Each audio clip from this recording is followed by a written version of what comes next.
This is Damon L. Jacobs. I'm here with executive producer Lee Bell from Bold and the Beautiful, celebrating 25 years of Bold and the Beautiful. Honestly, what is it like for you to be here and celebrating this moment? It's so exciting. I didn't quite know. It was another day of work until noon, and then the cake came, and the network executives came, and all the good cheer and the pats on the back. We feel like we've run a marathon and we've crossed the finish line. We're all just catching our breath and having that feeling of accomplishment, which is fun. It's just very fun. And the last few years have been so much to celebrate, with 3 Emmy wins in a row. Amazing. The Bold and the Beautiful. We were not known for winning Emmys, and to win 3 in a row, I'm just so proud of the team, and it's a great accomplishment. And aside from that, The Bold and the Beautiful is growing in viewers. Yes. During a time when that's not happening for a lot of other shows. So what do you attribute to this plethora of success and good fortune over these recent years? Well, I think we have a strategy on the show that is very different than the other shows. While they're cutting back, we're doing more location shoots than ever. We're really investing in wardrobe and in every department. Because we want to be around for a long time. Yeah. We'd like to redefine the genre, and we have a great new young cast. So we're setting ourselves up for a long and bright future. Yeah. Hopefully that will come to fruition. I hope so. And I was also just sharing with your wife that some of my favorite stories are kind of like the socially relevant, reality-based stories. Some of the ones that you've won Emmys for, related to homelessness and lung cancer and mental health and disability, the things that really touch all of our lives at some point. And I think the way Bold and the Beautiful can tell those stories is very powerful. Well, thank you. We're really committed to being a soap opera that breaks all convention. So why not be a reality show at times? Why not be a sitcom at times? We have this wonderful 250 half hours of time to do whatever we want with. It's our playground, and so I don't want to put any constraints on our creativity, and we are just going to continue to explore new genres and new areas. Do you think having Bold and the Beautiful at a 30-minute versus 60-minute time frame has allowed it to be able to grow and still be able to kind of flourish in some ways that perhaps some of the 60-minute shows may have been struggling with?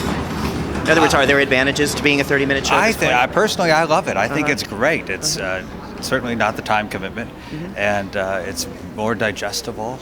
It's in this world where things are happening faster, we're a fast show, and we're a quick watch and a fun watch. So I love the 30-minute. Yeah.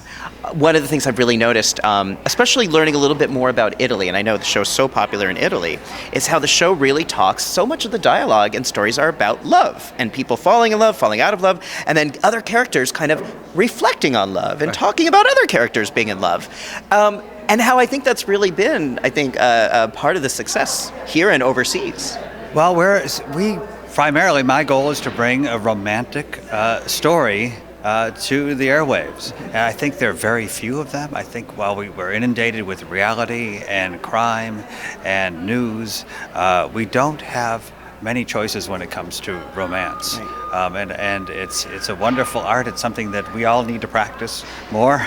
The world needs more. It needs more romance. So we're here to bring it to them. That's been our formula. We're going to stick to it. We try to create beautiful moments, uplifting moments, and that's been the key to our success. Great.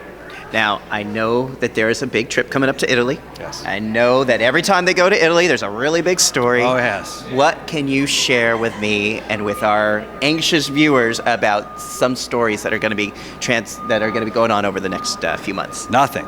They're just going to sit around Italy and twiddle their thumbs, right? It's so far out that I haven't written it yet. Will there be a fashion show?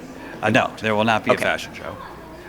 There will be, romance. There'll be it'll come to a very big dramatic peak.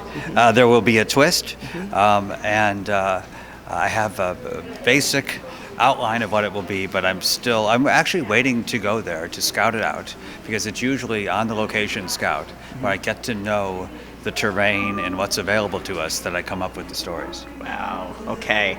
You know, it's so interesting to think that the show is so successful. You were born into a family of amazing storytellers, amazing people who could craft stories in such an interesting way.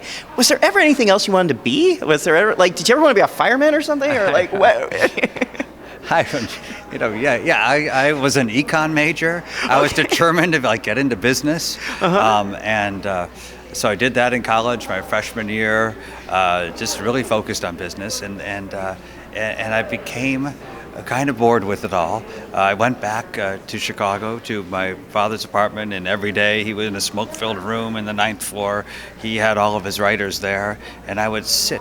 And he said, just come in here and see if this excites you. And I heard of all the stories that they were dreaming up, and I quickly forgot about finance, and went and fell in love with it all. I had the feeling like I can do this. I just feel like I can do this. So I sat there for years without making a sound, but just taking it all in. And those were really the most formative years in my writing career. Well, I love it. I think it's an American art form that is in the process of a transition, but it's alive and well, and we're happy to be a part of it. Yeah. That's what I said, I'll squat. Yeah, I know. Yeah. That'll be a first.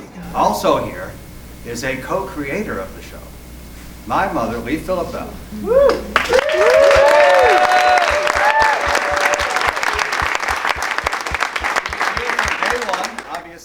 Day one of the show and day one of me, too. She is the matriarch of the Bell family and a television pioneer in her own right. This is an exciting day for the Bells, and I know that Dad would be proud of our 25 years. I'm here with gorgeous Mrs. Bell, one of the creators of Bold and the Beautiful, who is celebrating 25 years on the air. How are you today? Fine. It's a great day. What's it like for you to be here and celebrating Oh, this? it's wonderful. Yeah. You have been a co-creator on 2 legacy shows. Well, my husband was the writer. Right. He came up with the ideas, and we just bounced them back and forth. And it was great. What are some of the biggest changes you've noticed in producing a daytime television show in the last 25 years? It's gotten bigger. And better. Yeah. And I think it's more exciting. But I don't know. It's been great all the way along.